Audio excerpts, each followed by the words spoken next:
Hello నమస్తే. ప్రస్తుతం అయితే మనం మహబూబ్నగర్ పార్లమెంటు పరిధిలో స్థానికంగా ఓబ్లాయపల్లి గ్రామ పంచాయతీలో అయితే ఉన్నాము.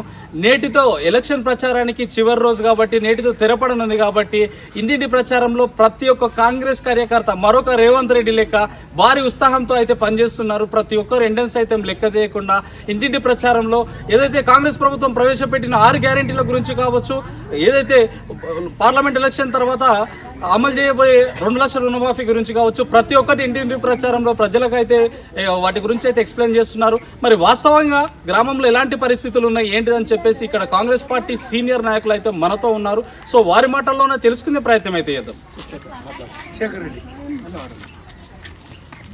నమస్కారం. నమస్కారం. సో ఈ గ్రామంలో ఓబ్లాయపల్లికి సంబంధించి మొత్తం పోలింగ్ ఎంత? మొత్తం పోలింగ్ 1300. సో ప్రస్తుతం మహబూబ్నగర్ పార్లమెంటులో తీసుకుంటే ప్రధానంగా కాంగ్రెస్ వర్సెస్ బీజేపీ అనే విధంగా ఉంది. ఇంటర్నల్గా బీఆర్ఎస్ కొంచెం బీజేపీ సపోర్ట్ చేస్తున్నట్లే కనిపిస్తుంది. దీనివల్ల కాంగ్రెస్కు ఏమన్నా ఇబ్బందికర పరిస్థితులు తలెత్తే అవకాశం ఉందా?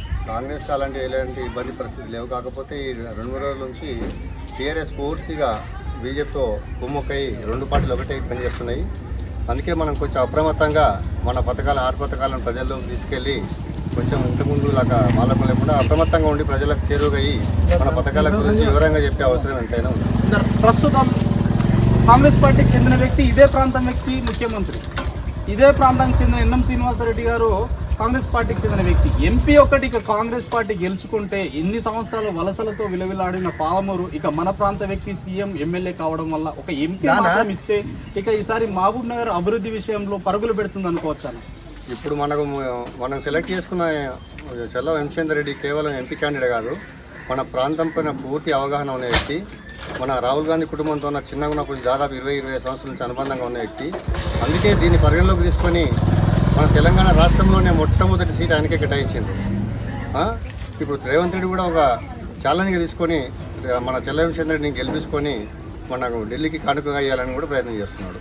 సో ప్రస్తుతం బీజేపీ అయోధ్య అనే విషయం కానీ, ఆర్టికల్ 370 కానీ ఇలాంటి కొన్ని విషయాలను తీసుకొచ్చేసి మత రాజకీయాలు చేయాలనే ఉద్దేశంతో తెలంగాణలో అయితే ఇంతవరకు అయితే బీజేపీ ప్రభుత్వం ఏర్పడిన దాఖలాలు లేవు. ప్రస్తుతం సౌత్ ఇండియాలో, దక్షిణ భారతదేశంలో ఇక్కడ బీజేపీ ప్రభుత్వం అయితే ఇక్కడ లేదు. కర్ణాటకలో కొంచెం అవకాశం ఇచ్చి మొన్న ఎలక్షన్లో మళ్ళీ పెట్టే ప్రయత్నాలు అయితే చేశారు. తెలంగాణ ద్వారా మిగతా రాష్ట్రాలకు వ్యాపింపజేయాలని మన హిందువులకు చాలా డేంజర్. అది ప్రతి ఒక్కరు గమనించాలి. భక్తి అనేది గుండెల్లో ఉండాలి, దేవుడు అనేది గుళ్ళే ఉండాలి. అంతేగాని గుళ్ళని ప్రతి బజార్కి ఇడుస్తున్నారు బీజేపీ నాయకులు.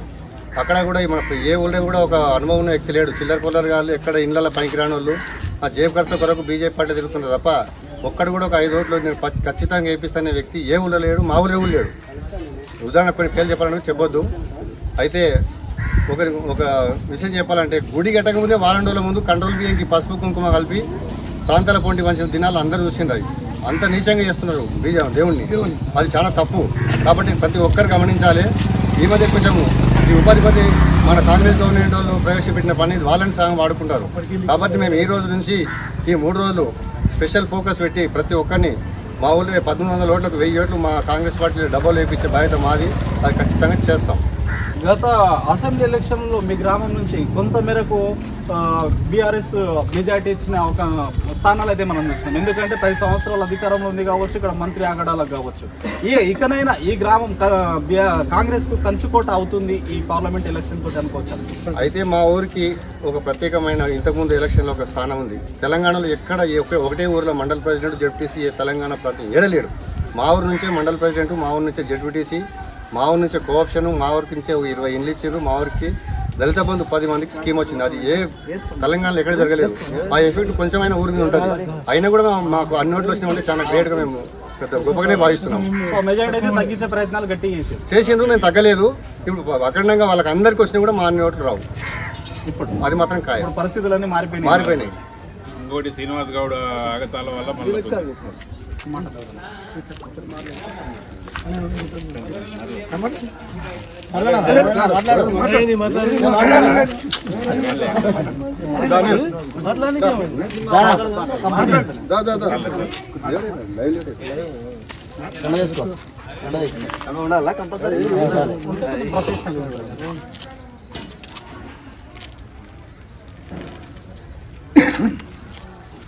సో సో ప్రస్తుతం రేవంత్ రెడ్డి గారి యొక్క నియోజకవర్గం కొడంగల్ కూడా ఇదే పార్లమెంటు పరిధిలో ఉంది కాబట్టి 100% ఇది గెలిపించాల్సిన బాధ్యత ప్రతి కాంగ్రెస్ కార్యకర్త భుజస్కంధాలపై అయితే ఉంది. మరి దీనికి సంబంధించి ఈ రోజుతో ముగుస్తుంది కాబట్టి గత కొన్ని రోజులుగా కావచ్చు ఇక ముందు ఎలాంటి ప్రయత్నాలు అయితే చేస్తారు? ఖచ్చితంగా ఇది మన సీఎం గారి సొంత జిల్లా కాబట్టి ఛాలెంజ్గా తీసుకొని మేమందరం కూడా ఒక రేవంత్ రెడ్డి లాగానే ఫీల్ అయ్యి అందరం పనిచేస్తున్నాం. మన మామనార్ నియోజకవర్గాలు కానీ ఇక్కడ వేరే నియోజకవర్గం కొడంగల్ అంటారు. కొడంగల్కు మన సీఎం అయిన తొలిసారిగా 5,000 కోట్ల రూపాయల ప్రాజెక్ట్ ప్రకటించాడు. మన పాలమూరు కొడంగల్ నారాయణపేట పథకానికి 5,000 కోట్లు ప్రకటించి ఇప్పుడు ఇంకోటి ఏంటంటే సంగమర దగ్గర మొన్నటి వరకు ఒక ఇష్యూ ఉండే. మన వంశధర్ రెడ్డి అనే ఎంపీగా ప్రకటించిన వెంబడే దాన్ని ఛాలెంజ్ తీసుకొని అక్కడ బ్లాస్టింగ్ వ్యవహారాలు చేసి 20,000 ఎకరాలకు భూములకు నీరు పోతున్నాయి. ఖచ్చితంగా మనకు మెజార్టీ వస్తుంది. సీఎం రేవంత్ రెడ్డి జిల్లా నుంచి ఇక్కడికి వెళ్ళి ఆయన మనం బలపరుస్తున్నాం. ఖచ్చితంగా ఆయనే ఉండాలి అని చెప్పి కూడా. సో ప్రస్తుతం బీజేపీ మత రాజకీయాలు అనుకోవచ్చు, లేకపోతే ఈ ఎలక్షన్ ముందర అయోధ్య అనుకోవచ్చు, ఇలాంటి కొన్ని అయితే తీసుకొని వచ్చి ప్రధానంగా హిందూ సెంటిమెంట్ తగిలించే ప్రయత్నం అయితే చేస్తున్నారు. అది నిజంగా మన మహబూబ్ నగర్లో వర్కౌట్ అయ్యే విషయాలు ఉన్నాయి. బీజేపీ వచ్చిన తర్వాతనే మత రాజకీయాలు వచ్చినాయి. అంతకుముందు నుంచి మన ఊళ్ళో పెద్దోళ్ళు ఉన్నారు, దేవుళ్ళు ఉన్నాయి, గుళ్ళు ఉన్నాయి, రాములు ఉన్నారు, అంజనేయులు అందరూ ఉన్నారు. కానీ ఎప్పుడు రాలేదు. బీజేపీ వచ్చిన తర్వాతనే రాజకీయాలు వచ్చినాయి. దాన్ని వాళ్ళు ఏం చేస్తున్నారంటే మత రాజకీయాలు వస్తున్నాయి. వాళ్ళు మనం వచ్చిన తర్వాత ఏం చేస్తున్నారంటే ప్రతి ఊళ్ళో అలాగే ఒక ఇష్యూగా చేస్తున్నారు. ఆ ఇష్యూగా దేవుడు అంటారు అందరికి ఊళ్ళో. మనం మీరు రాముడు అనే చెప్తున్నారు. మా దగ్గర 100 దేవుళ్ళు ఉన్నారు. మనం చెప్పలేని దేవుళ్ళ పేర్లు ఉన్నాయి. చాలా దేవుళ్ళు ఉన్నారు. మనం ముద్ర వేసినప్పటి నుంచి మన ఇళ్ళ అమ్మ నాయన ఇస్తారు ముద్దు పెట్టుకొని తాగేసి వెళ్ళిపోరా ఇళ్ళకి వెళ్ళాలి. వాళ్ళు చెప్పలే మనకు బీజేపీ కూడా చెప్పలేదు. మన ముద్ర వివాదం అనేది దేవుడు రాముడు అని చెప్పిన మా తాత ముత్తాతలు కాదు. బీజేపీ మంచి రాజకీయం కాదు, పద్ధతి కాదు, మానాలేదు. మత రాజకీయాలు అనేవి మనం గొడవలు పెడుతున్నారు. ఊళ్ళో అందరం సామరస్యంగా ఉంటాం. రంజాన్ వస్తే మనం వాళ్ళ ఇంట్లో పోతాము, మన దసరాలు వస్తే మన ఇంటికి వచ్చి వాళ్ళు తింటారు.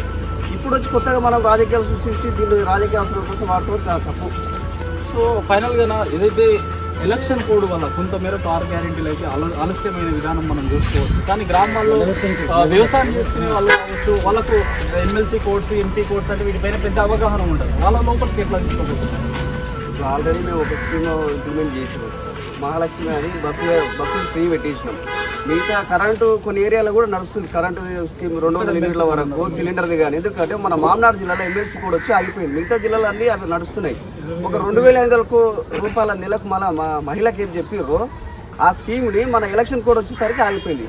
అది అయిపోగానే మా ముఖ్యమంత్రి కూడా చెప్తున్నారు అదొకటే కాదు, రుణమాఫీ కానీ, రైతు బంధువులు కానీ, మిగతా ఇలా 2,500 రూపాయలు కానీ అన్నీ చేస్తామని చెప్తున్నారు. ఈ ఎలక్షన్ కూడా అయిపోయి ఖచ్చితంగా చేస్తామని చెప్తున్నాం.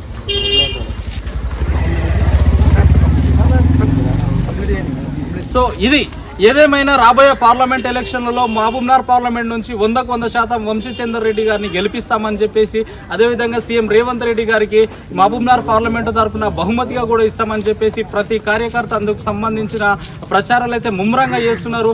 అదేవిధంగా ఎమ్మెల్సీ ఎంపీ కోడ్ వల్లనే కొంతమేరకు ఈ 6 గ్యారెంటీలు ఆలస్యమైంది తప్ప వేరే ఉద్దేశం అనే లేదు. ఈ ఎలక్షన్ కోడ్స్ అయిపోయిన వెంబడే మిగతా 6 గ్యారెంటీలు 100% అమలు చేస్తామని చెప్పేసి బీజేపీ గత 10 సంవత్సరాల నుంచి కేవలం మత రాజకీయాలు తప్ప అభివృద్ధి విషయంలో కాదు, రాజకీయాలు చేయాలంటే అభివృద్ధి పైన ఏమి చేసినాం, ఏంటిది కాంగ్రెస్ ఏం చేసింది, బీజేపీ ఏం చేసింది అని చెప్పేసి అభివృద్ధి పైన రాజకీయాలు చేయాలి తప్ప మతాలను రెచ్చగొట్టి లబ్ధి పొందే రాజకీయాలు చేయకూడదని చెప్పేసి ఓబ్లేపల్లికి చెందిన కాంగ్రెస్ పార్టీ సీనియర్ నాయకులు, కాంగ్రెస్ కార్యకర్తల మాటల్లో మనం తెలుసుకునే ప్రయత్నం అయితే చేసినాం.